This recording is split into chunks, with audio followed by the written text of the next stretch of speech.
Hi friends, అందరికీ నమస్తే. Welcome to మా ఇంటికి లక్ష్మి డైలీ వ్లాగ్స్. ఈ వీడియో అయితే ఇవాళ డైలీ రొటీన్ వ్లాగ్ అండి. ఇవాళ అయితే ఇంట్లో వంట చేసింది ఏమీ లేదు, కానీ ఫంక్షన్లు ఉన్నాయి రెండు. ఒకటే ఊరికి వెళ్ళాలి. ఊర్లో మా పెద్దనాన్న వాళ్ళు సీతాలమ్మకి అలాగే మారమ్మకి ఒడియం పోస్తున్నారు. అక్కడికి వెళ్ళి అది చూసుకొచ్చి మళ్ళీ అపార్ట్మెంట్లో కూడా చిన్న ఫంక్షన్ ఉంది, ఎంగేజ్మెంట్ ఫంక్షన్. దానికల్లా రావాలన్నమాట. అందుకని వాళ్ళంతా ఫంక్షన్లతో బిజీగా. ఫ్రైడే రోజు కలశం పెట్టుకొని పూజ చేశాం కదా, అందుకని ఇంకా అవి ఫ్రైడే తీయకూడదని ఫ్రైడే తీయలేదు. ఇంకా సాటర్డే రెండో రోజు, ఇంకా అది కాక ఉదయాన్నే తొందరగా స్కూల్కి వెళ్ళాను. అవన్నీ తీయాలంటే టైం పడుతుంది, అందుకని ఆ రోజు కూడా కదిలించలేదు. నేను 6 గంటలకే వెళ్ళాను ఆ రోజు. ఇంకా అందుకని ఆదివారం రోజు ఉదయం కదిలించి అన్నీ తీసి ఇంకా ఎప్పట్లాగా ఇంకా సింపుల్గా అయితే పూజ చేసుకున్నాను. ఇంకా అరటి పిలకలు బాగున్నాయి కదా అని అలానే ఉంచాను. ఇంకా 9 ఆ టైంలో ఊరికైతే బయలుదేరాము. ఊరికి ఎందుకు వెళ్తున్నామంటే అదే చెప్పాను కదా, వడిబియ్యం పోస్తున్నారు మా పెద్దనాన్న వాళ్ళు అమ్మవారికి, అందుకు బయలుదేరాము. అయితే నంద్యాల నుంచి మా ఊరు కొంచెం దగ్గరే, ఒక బైక్ పైన వెళ్తే ఒక 20-25 మినిట్స్ అలా అనమాట వెళ్ళొచ్చు.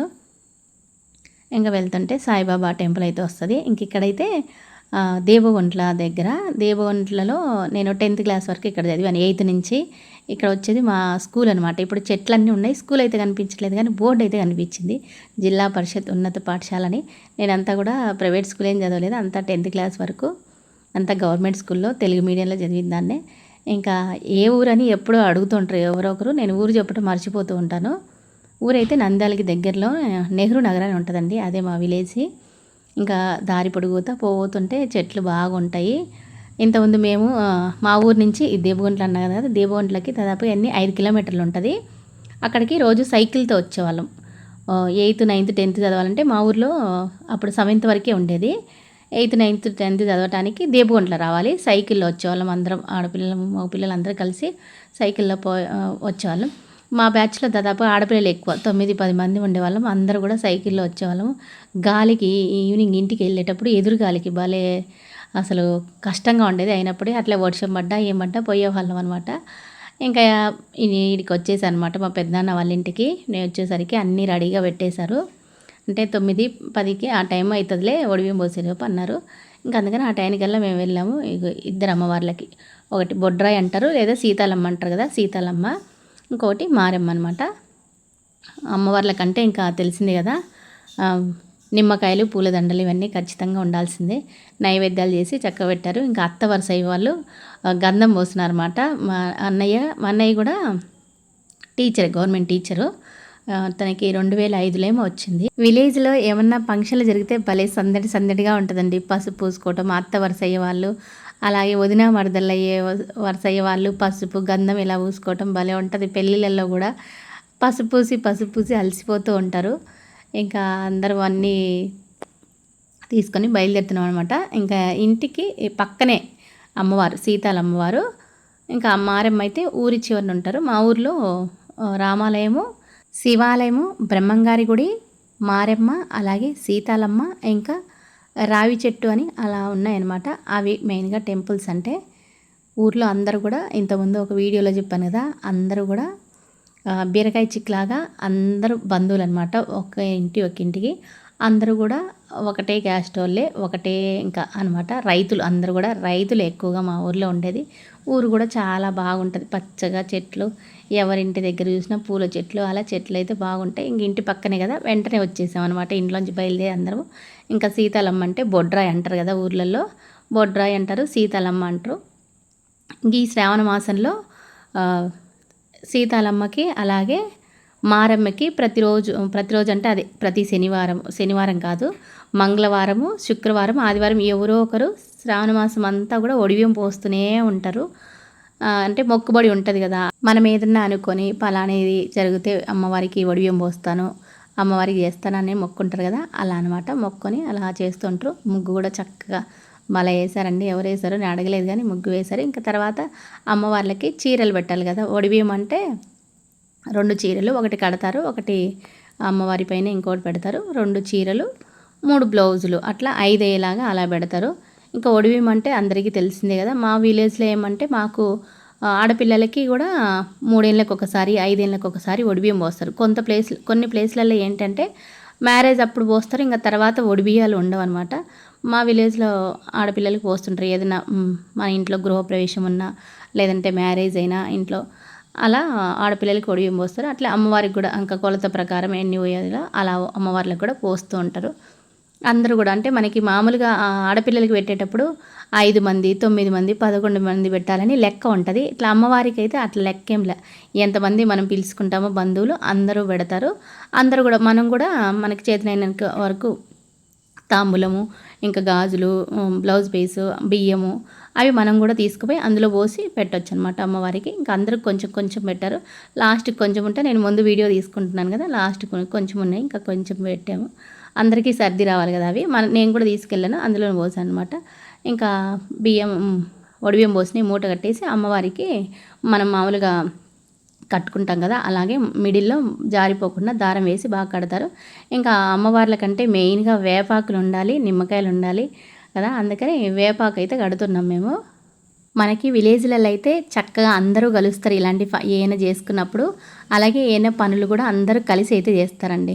పిలుచుకున్న వాళ్ళందరూ కూడా మామూలుగా ఒడిబియ్యం అంటే భోజనాలు కూడా పెట్టుకోవాలి ఖచ్చితంగా. ఆ భోజనాలు వండటానికి కూడా మామూలుగా మనం టౌన్లలో అలా అయితే క్యాటరింగ్ ఇస్తాం, కానీ విలేజ్లలో అయితే అందరూ కలిసి కూర్చొని చక్కగా వంట అయితే చేసేస్తారు. 50 మందికైనా 100 మందికైనా. ఇంకా ఒడిబియ్యం కట్టారు కదా, అవి 5 మంది తీసుకుపోయి ఆడ అమ్మవారి చెరుగులో కట్టేసి వెనక్కి లాగి తాడు అలా కట్టేస్తారు. ఇంకా గాజుల దండ కూడా కట్టారు.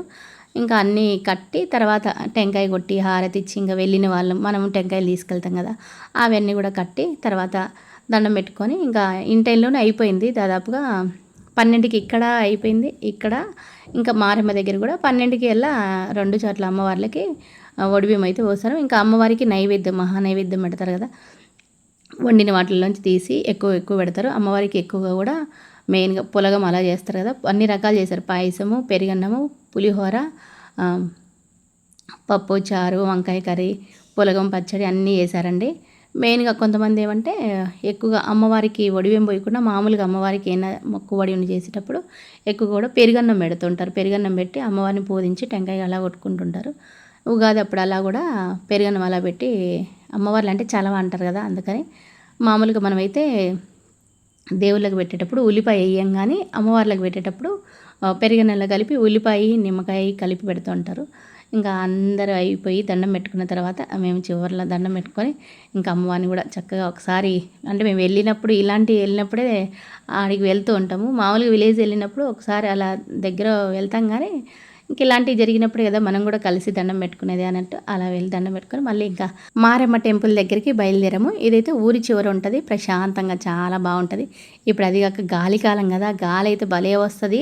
దీపాలు మామూలుగా అమ్మవారి దగ్గర బయట ఉంటాయి కదా, వెలిగించిన అవి తొందరగా కొండెక్కుతూ ఉంటాయి, గాలి పెడుతుంటుంది. ఇంకా గుడి చుట్టూరు కూడా 3 సార్లు ప్రదక్షిణ చేసి ఇంకా లోపలికి వెళ్ళి టెంకాయలు కొట్టుకుంటారు. మామూలుగా ఒడిబియ్యం పోసినప్పుడు అయితే ఆటలు కొట్టరు, కానీ మామూలుగా ఉగాదికి కానీ మామూలుగా ఎప్పుడన్నా వీడి సందర్భాలలో మనం మొక్కుబడి ఉంటే కనుక ఆటలు కూడా కోస్తారు. మారెమ్మకైతే సీతాలమ్మ కోయరు, కానీ మారెమ్మకైతే కోస్తుంటారు.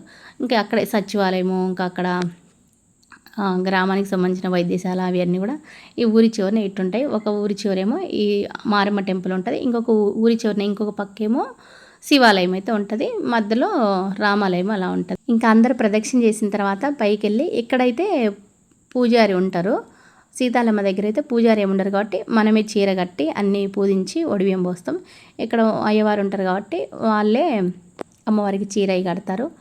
ఇంకా ఒడిబియ్యం కూడా అందరూ ఎక్కడ అమ్మవారికి సీతాలమ్మకి ఎలా పోసామో అట్లాగే ఇక్కడ కూడా ఒక బ్లౌజ్ పీస్ పరిచి అందరం కూడా 3 సార్లు పెట్టాలి. తెలిసిందే కదా, చాలామందికి తెలిసే ఉంటుంది అమ్మవారికి ఒడిబియ్యం పెట్టడం. ఫస్ట్ సారి పెట్టేటప్పుడు కొంచెం పసుపు కుంకుమ వేసేసి తాంబూలము, ఒక పండు, అలాగే బెల్లము లేదంటే కొబ్బరి గిన్నె వచ్చేటట్టు అట్లా ఫస్ట్ పోసేవాళ్ళు పెడతారు. ఇంకా అంటే ఆడవాళ్ళే పెట్టాలని కాదు, ఎవరైతే పోస్తున్నారో వాళ్ళు మగవాళ్ళు కూడా అంటే జంటగా ఇద్దరు కలిసి అమ్మవారికి ఒడిబియ్యం పోస్తారు. ఇక్కడ ఒడిబియ్యం పోస్తున్నది మా పెద్దనాన్న కొడుకు కోడలు, అంటే నాకు అన్న వదినైన అవుతారనమాట. ఇంక ఇక్కడ మా పెద్దనాన్న పెద్ద కూతురు, ఇంకా అటు సైడు వంగి ఉన్నారు కదా, అక్కడ మా పెద్దనాన్న చిన్న కూతురు అంటే నాకు అక్కలు అవుతారు. ఇంకా అక్కడ light colour sari brown colour blouse వేసుకున్నారు కదా, ఆవిడ మా అత్త అనమాట. ఇంకొకరు అక్కడ గుండు చేయించుకొని రెడ్ కలర్ బ్లౌజ్ వేసుకున్నారు కదా, ఆమె మా మేనత్త. ఇంకొక మేనత్త కూతురు ఇటు సైడు పువ్వులు పెట్టుకొని హైట్గా ఉంది కదా నిలబడినది, తను ఇంకో మేనత్త కూతురు. అట్లా ఇంకా ఇలాంటి ఫంక్షన్లు అప్పుడు అందరం బాగా కలుస్తారు కదా, అందరు మన బంధువులు వాళ్ళు ఉంటారు. ఇంకా ఊర్లో కూడా ఎక్కువగా మన చేతనైనంత వరకు పిలుచుకోవచ్చు వడిబియ్యం పోసేటప్పుడు. అంటే మనం మళ్ళీ భోజనాలు పెట్టాలి కదా, తాంబూలం ఇవ్వాలి, దాన్ని బట్టి చూసుకొని మన బంధువులందరినీ పిలుచుకుంటుంటారు. అమ్మవారికి వడిబియ్యం పోసారు. ఇంకా పోతురాజు దగ్గర కూడా టెంకాయ కొట్టారు. ఇంకా గుడికి ఎదురుగానే వేప చెట్టు ఉంటుంది, వేప చెట్టు దగ్గర కూడా పూజించి టెంకాయ కొట్టాలి. ఇంకా అందరు కూడా ఒక్కొక్కరు వడిబియ్యం అయితే పెడుతున్నారు. ఇక్కడ కూడా అమ్మవారు చాలా అంటే చాలా చాలా కలగలగా ఉంటారు. ఎక్కడైనా అమ్మవార్లని బాగా చక్కగా అలంకరిస్తారు కాబట్టి కలకలగా ఉంటారు. ఇంకా అమ్మవారి గుడి ఎదురు నుంచి పొలాలకు వెళ్ళేటప్పుడు ఎవరైనా ఆడవాళ్ళు కానీ మగవాళ్ళు కానీ కొంచెం ఆగి అమ్మవారిని ఒక్కసారి దండం పెట్టుకొని వెళ్తారండి. అంటే విలేజ్లలో ప్రతి ఒక్కరు అలా ఉంటారు. మనం కూడా ఏదైనా మామూలుగా మనం టౌన్లలో అయితే ఆగము, విలేజ్లో కాబట్టి ఖచ్చితంగా ఆగి దండం పెట్టుకొని అలా వెళ్తూ ఉంటారు.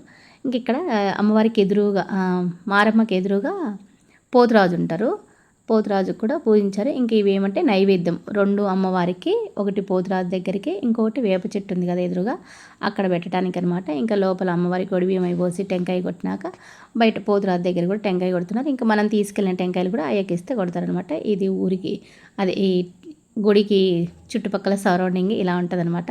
ఊరంటే మనకి చాలా బాగుంటుంది, మనకి అన్ని జ్ఞాపకాలు ఉంటాయి ఇక్కడ. మనం తిరిగిన ప్లేసులు, ఆడిన ప్లేసు, మనం చదివిన బడి, మనం తిరిగిన గుడి, ఇంకా మన ఫ్రెండ్స్, ఇంకా బంధువులు అందరూ మనకి అన్ని జ్ఞాపకాలు భలే ఉంటాయి. ఇంకా అన్నీ అయిపోయిన తర్వాత అమ్మవారికి హారతి ఇస్తున్నారు. హారతి ఇచ్చిన తర్వాత ఇంకా హారతి కూడా అందరికి ఇచ్చి ఆ తర్వాత మనం అందరం మొక్కున్న తర్వాత ఇంకా అయ్యవారు తీర్థం ఇచ్చి శటగోపురం పెడతారు. ఇంకా ఆ తర్వాత నైవేద్యం పెడతారు కదా, ఆ నైవేద్యం కూడా అంతా కలిపి అందరికీ పంచుతారనమాట. ఇంకా అయితే 9 గంటలకల్లా వంట అయితే చేసేసారు అందరూ. మన బంధువులను పిలుచుకుంటాం కదా, బంధువులు ఇంకా అట్లా అందరూ కలిసి కూర్చొని వంట చేసేస్తారు. మనం మామూలుగా టౌన్లలో అయితే క్యాటరింగ్ అట్లా ఇస్తాం, కానీ ఇక్కడైతే చక్కగా వండుతారు. వంటలు కూడా భలే ఉంటాయండి, మా అమ్మగారు వండుతారు. అంటే ఇలా మన బంధువుల సర్కిళ్ళలో ఏమైనా జరిగిననుకో, అంటే ఫంక్షన్లు ఏమైనా జరిగిననుకో మెయిన్గా మా అమ్మని పిలుచుకుంటుంటారు. ఎందుకంటే మా అమ్మ ఒక 50 మందికి కానీ 100 మందికి కానీ వంట అనేది చాలా బాగా చేస్తుంది అనమాట. అన్నీ కూడా టేస్ట్గా భలే ఉంటాయి, తిన్నవాళ్ళు ఎవరైనా మెచ్చుకుంటుంటారు. అంత బాగా చేస్తుంది కాబట్టి పిలుచుకుంటుంటారు. ఇంకా ఇక్కడ అంత నైవేద్యం పెట్టారు కదా, అదంతా కూడా కలుపుతున్నారనమాట. అది కలిపి ఇంకా విడివిడిగా పెట్టకుండా ఒక్కొక్కటి పెట్టాలంటే అలా కలిపేసి పెట్టేస్తారు. ఊర్లల్లో పలకరింపులు కూడా భలే ఉంటాయండి, ఎందుకంటే భలే పలకరిస్తారు కూడా. అందరూ బంధువులు ఉంటారు కదా, అందరూ పలకరిస్తారు చక్కగా. ఇంకా మేము ఎప్పుడు వెళ్ళినా ఈవినింగ్ వరకు అలా ఉండేవాళ్ళం, కానీ ఈసారి ఏమంటే వెంటనే వచ్చేసాం. అమ్మవారికి వడిబియ్యం పోసాం, ఇంకా చక్కచక్క ఇంటికి వచ్చేసి అక్కడే అంటే మా పెద్దనాన్న వాళ్ళ ఇంటికి వచ్చేసి ఇంకా అక్కడ భోంచేసి తొందరగా వచ్చేసాం. ఇదిగో ఈడైతే మా అన్నయ్య కొడుకు అనమాట, ఆ వెనక వస్తుంది కదా పాప, మా అన్నయ్య కూతురు.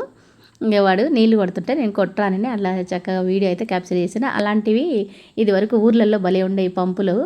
ఇంకా వండిన వంటలు అయితే ఇవ్వండి. పులిహోర చేశారు ఉదయం, మేము వెళ్ళి 9:30కల్లా వెళ్ళాము, అప్పటికి అన్ని వంటలు చేసేసారు.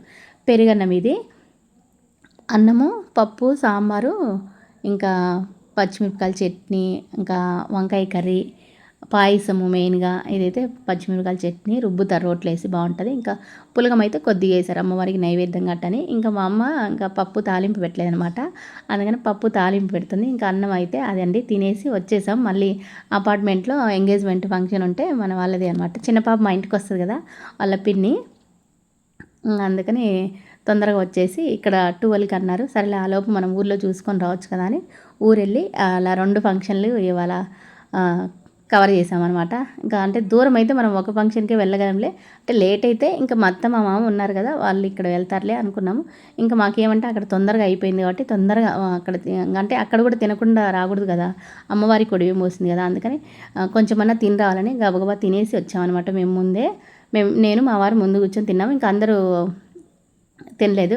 మేమంటే తొందర రావాలని పెట్టించుకొని తినేసి వచ్చాము. ఇంకా తాంబూలం తీసుకొని వచ్చానమాట. ఇది వచ్చిన తర్వాత ఇక్కడ అపార్ట్మెంట్లో ఇంకా మనకు తెలిసిన వాళ్ళందరూ అంటే ఇక్కడ ఉండిపోయిన వాళ్ళు ఇంకా బంధువులు అందరూ కలుస్తారు కదా, వాళ్ళతో మాట్లాడుకుంటూ చక్కగా అట్లా కాసేపు కూర్చొని మేము వచ్చే వరకు ఎంగేజ్మెంట్ అయిపోయింది. అప్పుడే భోజనాలకి కూర్చున్నారనమాట అందరూ. ఇంకా మేము తినేసి వచ్చాం కదా, నేను మా వారు తినలేదు. ఇంకా కొంచెం అక్షింతలు వేసేసి మేము ఫోటోలు అలా దిగాం, మా అత్తయ్య మా మామయ్య అనమాట. ఇంకా వాళ్ళు కూడా లాస్ట్లో అన్నం తిన్న తర్వాత ఫోటోలు దిగి ఇంకా ఇంటికి వచ్చేసాం. ఇక్కడ ఏమంటే మా 10th క్లాస్ ఫ్రెండ్ కలిసిందనమాట. మాకు అదే దేబోన్లలో చదివా అని చెప్పాను కదా, అక్కడ 8th 9th 10th వరకు చదివాము. అక్కడ తన ఫ్రెండ్ అనమాట. ఈ ఫంక్షన్కి వచ్చిందంటే వీళ్ళ రిలేటివ్స్ అనమాట వాళ్ళు కూడా. అందుకని ఇంకా లాస్ట్లో మళ్ళీ ఇంకోసారి దిగుతున్నాం. ఎందుకంటే ఈ ఆంటీ ఇక్కడ అపార్ట్మెంట్లో ఉండిపోయారు, నా పక్కన ఉన్న ఆంటీ. వాళ్ళు చాలా బాగా కలిసిమెలిసి భలే ఉన్న వాళ్ళం మేము. మా పక్కనే చాలా రోజులు ఉన్నారనమాట. అట్లా ఆంటీ అంటే బాగా అలవాటు. అందుకని మళ్ళీ ఒకసారి దిగుదురా అని నన్ను పిలుచుకొని ఫోటో దిగుతుంది. ఇంకా ఇవాళ వ్లాగ్ అయితే ఇంతే అండి. సింపుల్గా ఊరికి వెళ్ళైతే వచ్చాను. ఇంకా వ్లాగ్ అయితే ఇంట్లో ఇంక వంట ఏం చేయలేదు కాబట్టి ఇంకేం పని లేదు నాకు కూడా ఇవాళ సాయంత్రం వరకు. ఇంకా ఇవాళ వ్లాగ్ అయితే ఇంతే అండి. రేపటి వ్లాగ్లో మళ్ళీ కలుసుకుందాం.